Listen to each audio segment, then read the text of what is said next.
Okay, it's a lousy day today. This is part 7 of our install our gearbox subframe, a clutch, dual mass flywheel on our full Mark III Mondeo car. Your car, baby. We need this. See you in a minute.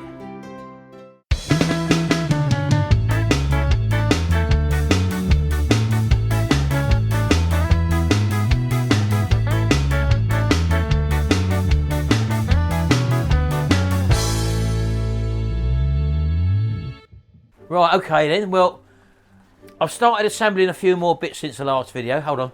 You've blocked me out. Come on, baby. You're not blocked out, you're here. I've started assembling a few of the other bits in the bonnet area, or in the hood area, if you're American or Canadian.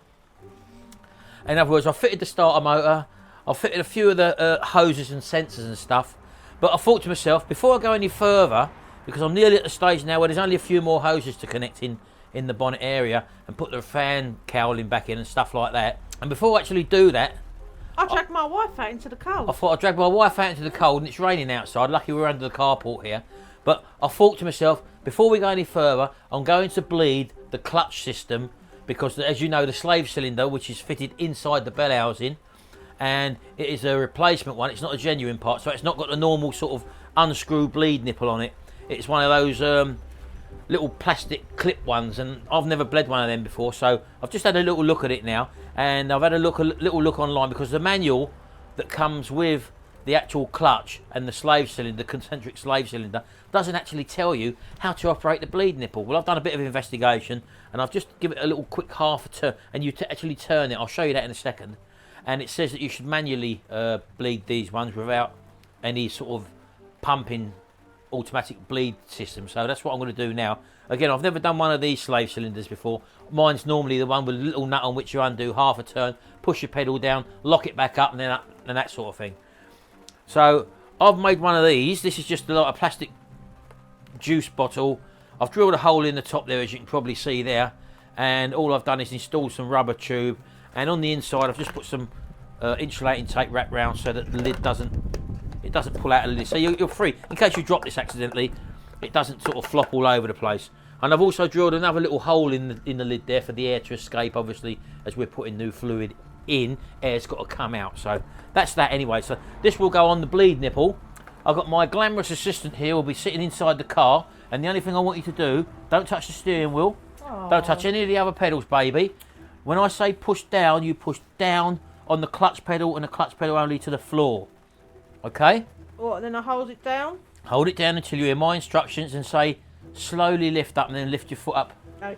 And when I say down again, you push down, right, it's got to go right to the floor. Right. Hold it down until you hear my instruction. Okay? So you're going to have to sneak around the side of the car now, baby. Okay. Come on, baby.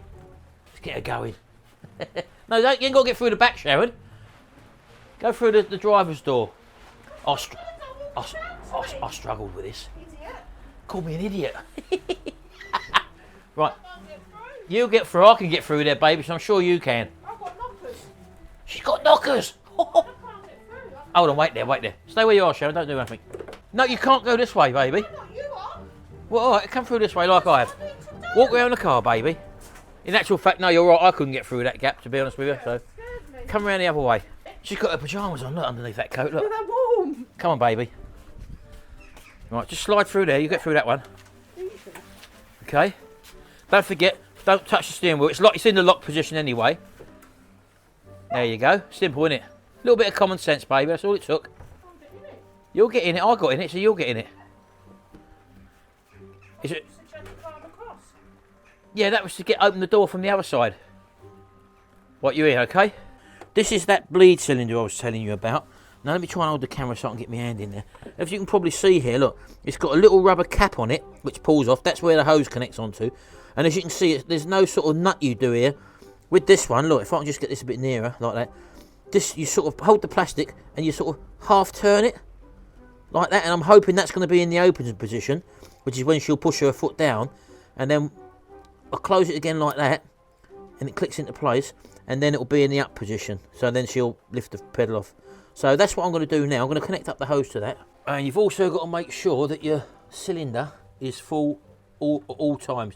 You don't want to dare let this go below the minimum, because that will give us a whole other set of problems.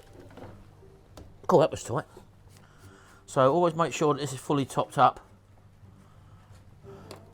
Right, we're above the minimum mark on the side there. I can see the minimum mark on the side, so I'm just going to top this up. I'm sure you don't need me to tell you that brake fluid and paintwork doesn't mix. So do ensure that you don't spill any of this stuff on your paintwork, or if you do, get it mopped up straight away.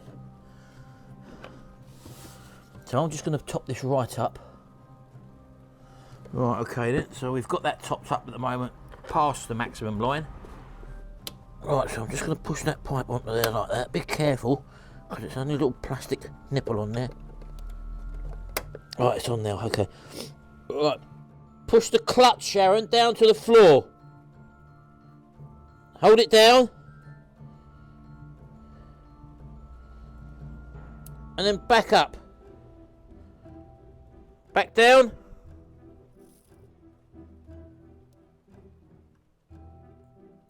And back up slowly.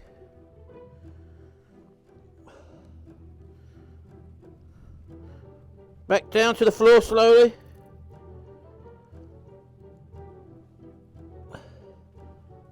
Back up. Back down.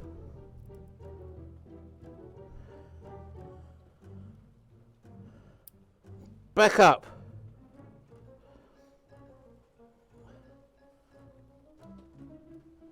Fully down. Back up.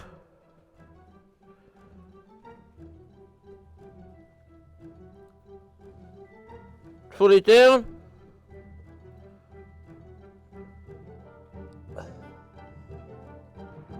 Fully up.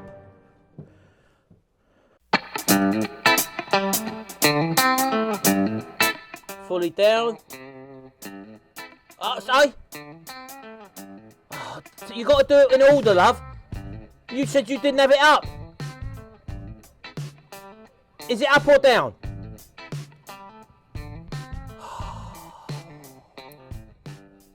Right, now push the pedal. See if it's like a normal clutch.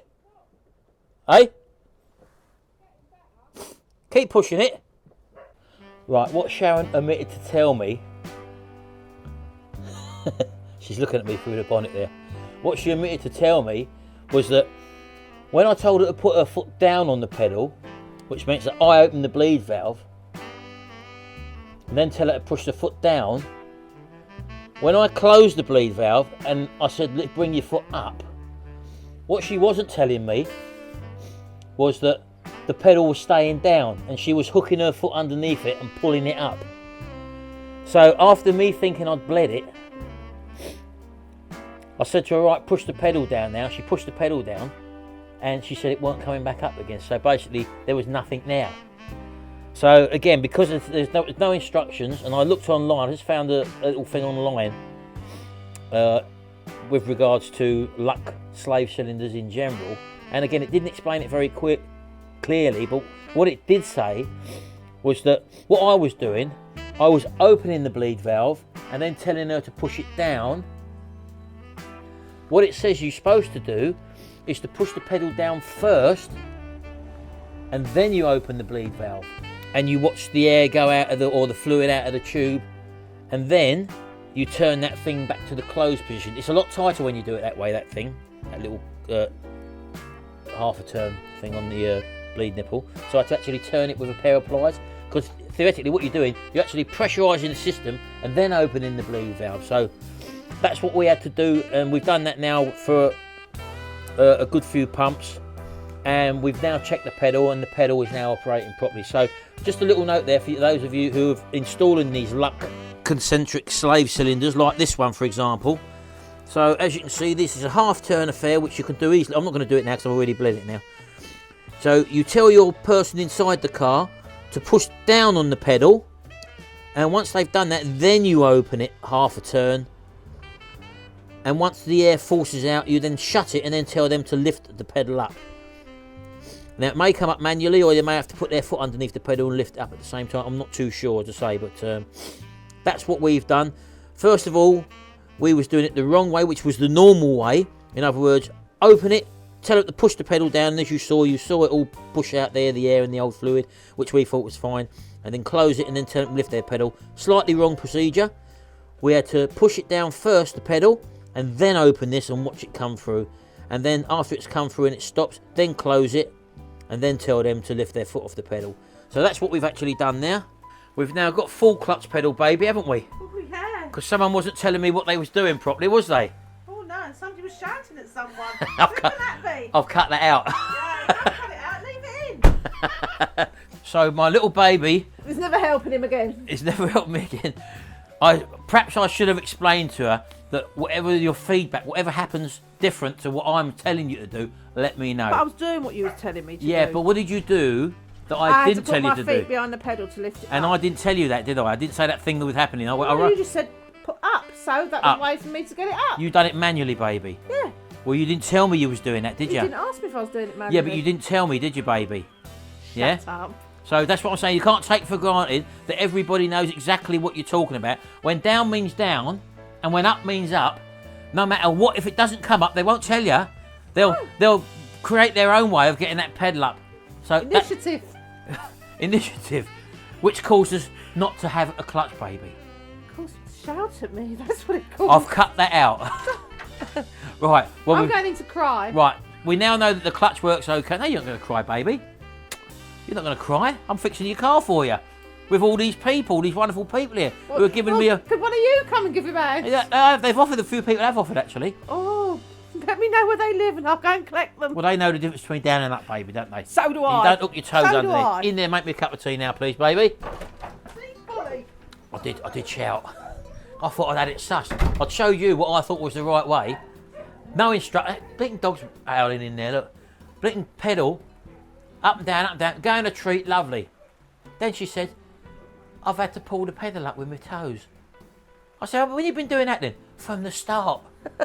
But no, them LUK, LUK, there's not a lot of instructions on them. So I hope this helps you out if you're fitting one of these dual mass flywheels kits with a clutch, with the concentric slave cylinder that lives inside the bell housing, which is the same as that one. So that's it, that's that little job done. Now I've got that secured, I can now carry on, put the rest of the stuff back, and I think the next job I'm going to tackle is to take the inside carpet out, actually, because I want to make sure that that's okay.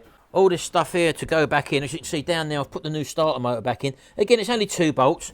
Now I've actually done that, and those of you who have been following this series know that you didn't see me take that out. Well, I took that out initially because that was the initial problem. Was the starter motor was playing up, and I took that out in a previous video. It's how to remove the starter motor, or how to change the starter motor on a Mark III Mondeo. If you look in my video playlist, you'll find that video on how I took that out. Because in front here, there's also a couple of there's a fan cowling with 2 electric fans in as well. Now, as you can see, I've got that hanging up there, and that was really quite tight. I got it out this way through the front, but I will be putting that all back when I come to do that. Now, I've left the rear engine mounted off. As you can see, the engine rocks there. That will make my life a whole lot easier before I actually put this in. So there's some pipes up here, as you can see, which I was ready to go in all around here and across the top of these bleed nipples sort of thing. So that's why I decided to do this now, because I didn't want to have to go to the hassle of putting all these extra pipe works back in, connect everything up back in here, and do as much as I can without knowing that that was definitely going to be okay, that slave cylinder. So I now know that's okay. So all I'm going to do now is just finish topping up with the fluid there, bring that back up to the maximum mark on there. And as you can see, I'll just pull that off of there like that. Like that. And just basically refit that little cap there over the top of the bleed cap. Just give things a wipe down so we know that they're all clean and dry. So that if there is any possible leaks later on, we'll be able to see. It looks a bit flimsy though, but I mean, it is the actual job. But that is the main clutch line. That had a little clip which you basically just lift up there and slide it on and push the clip down, so that's all there is to it. So there you go, that's the clutch cylinder installed and working. And as I say, don't forget, you don't want to let this drop below the minimum level, because this does all your brake lines and everything. So you start letting that drop below the minimum, you possibly get air in, then you cause yourself a whole load of problems. There we go, so that's that cleared. And that is your concentric clutch slave cylinder, LUK version, LUK, fitted and installed and bled before we take this any further and refit the subframe and all the other ancillary pipework.